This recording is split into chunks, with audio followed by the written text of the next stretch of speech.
by Faiz Ahmad Faiz. The introduction of the poet. The poet was born in Punjab. The poet was born in Sialkot, which is in Punjab, and shifted to Pakistan during the Indo-Pak partition. He was a follower of Muhammad Ali Jinnah. In the poem, the poet describes the importance of love for humanity than the love for his wife. The poem, do not ask of me, my love, the love I once had for you. There was a time when life was bright and young and blooming, and your sorrows were much more than any other pain. Your beauty gave the spring everlasting youth. Your eyes, yes, your eyes were everything, all else was vain. In this, the poem asks his wife not to ask for the love that once he had for her. In the first stanza, the poet tells that the poet was immersed in the love of his beauty when he just got married to her.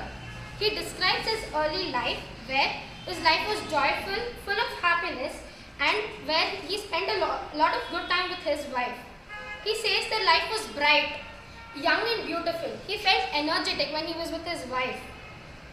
And your sorrows were much more than any other pain. For him, there was no world beyond her. Her sorrows meant everything to him, and there was no other pain than her sorrows to him. Your beauty gave the spring everlasting youth, and your eyes, yes, your eyes was everything. He says that she was very beautiful, and her eyes, and when he was immersed in her eyes, there was nothing else which was important to him. Everything else in the world was vain. Everything else was waste. While you were with me, I thought the world was mine. Though now, I know it was an illusion. That's the way I imagined it to be.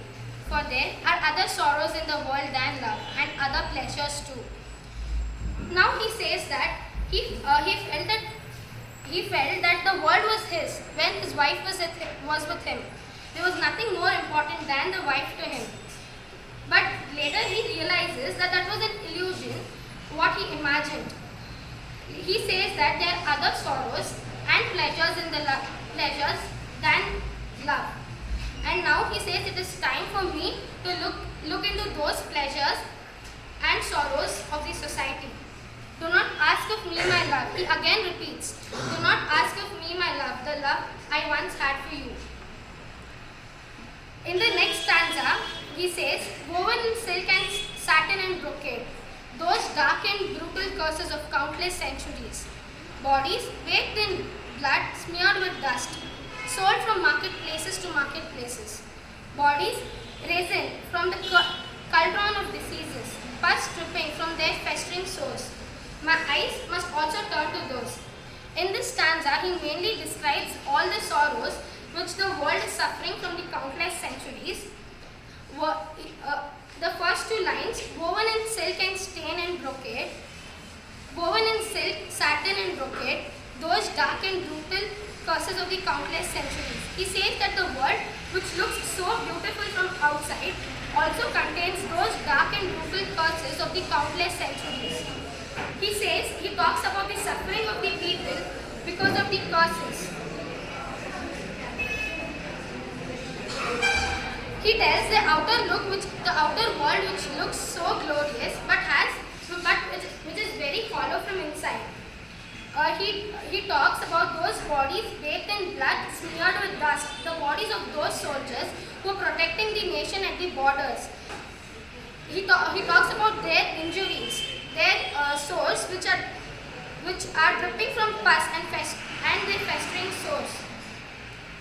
He talks about that evil practice where the women and the children were sold from marketplaces to marketplaces.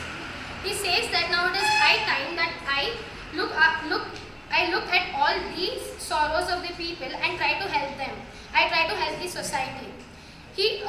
In this stanza, he mainly describes the curses of the war, slavery and diseases due to which the people are suffering. The next stanza, you're beautiful still, my love, but I am helpless too. For there are other sorrows in the world than love, and other pleasures too. Do not ask of me, my love, the love I once had for you. The poet here says now it is time that his love is going to get distributed to the world and not remain to his wife.